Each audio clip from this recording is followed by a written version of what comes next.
situation in South Africa to get this ally to lend a hand. They both wanted nukes, so it was a mutually beneficial relationship. On the surface, anyway. I figure South Africa started getting serious about nuclear weapons production in '75. In '74, the government was still able to get by with bluffing that it had a nuclear arsenal. But the year after, word spread that an independent armed group in the Caribbean was crushed by Cypher for possessing a WMD. That's right, boss. What happened to you and your men was the reason South Africa decided to push ahead with nuclear development. A force independent of any country getting its hands on a nuke. That was a threat to the existence of countries everywhere. It wasn't just South Africa. Your presence pushed a lot of countries to get nukes. The world was scared of you. You were a threat to more than just the Cold War. If nations are gears in a machine, you had the power to smash them loose and watch the whole world grind to a halt.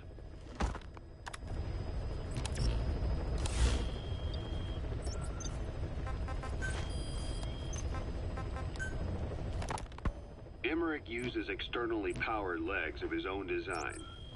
It's bionics technology, a product of the U.S. military's failed attempt to develop a powered exoskeleton.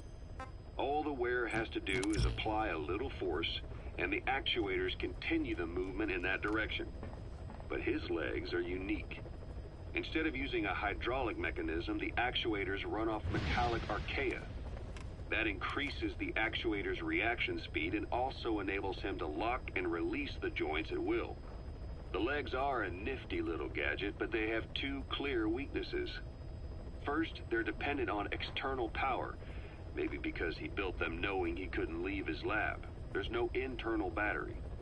That's why they won't work if they aren't plugged in. Second, and this is more than just a weakness, the legs are directly connected to his bones. Could be to minimize signal loss in the order's output to the legs and the drive response from them. Either way, Emmerich has used bolts to attach load-bearing parts directly to his femurs, probably by mimicking surgical treatment for compound fractures and the like. But the end result is those legs and his body are fused together, and that appears to be how he's able to move them so precisely. But that also means that any shock to the legs would be delivered right to his bones by way of those bolts. The same is true if he encounters the corrosive metallic archaea. If the corrosive archaea ate into the exposed bolts, they'd reach the endoskeleton parts and eat through them too in the blink of an eye. The doctor's bones are full of holes to accommodate all the bolts. They're like sponges. If he were to lose the reinforcing parts, even the tiniest bit of force or weight would snap his bones. So when I dangled those corrosive metallic archaea in front of him, he realized straight away what would happen. Life wouldn't be worth living if he lost those legs of his. I'd bet that is what the doctor fears the most. I just helped him imagine what it would be like. Thanks to that, I got the information we needed without either of us getting hurt. You know how he is. He's probably already over the shock. The better you know your adversary, the easier it is for you to get information from them. And vice versa.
Roger.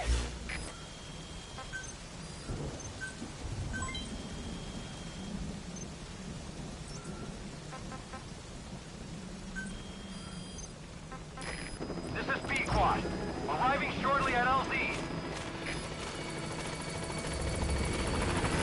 This is P-Quad. On station at LZ.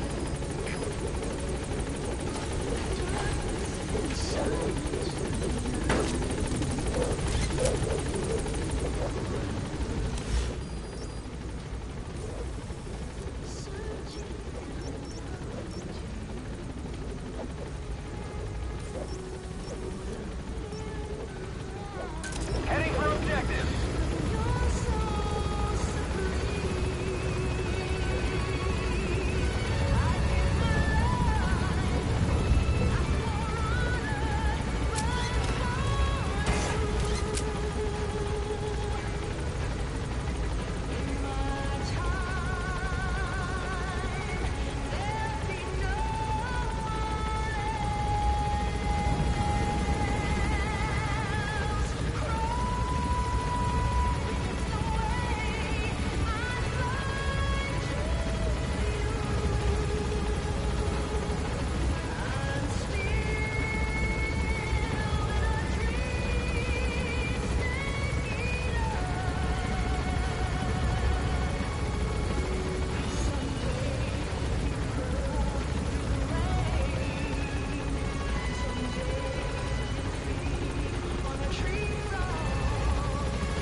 Roger. This is B-Quad.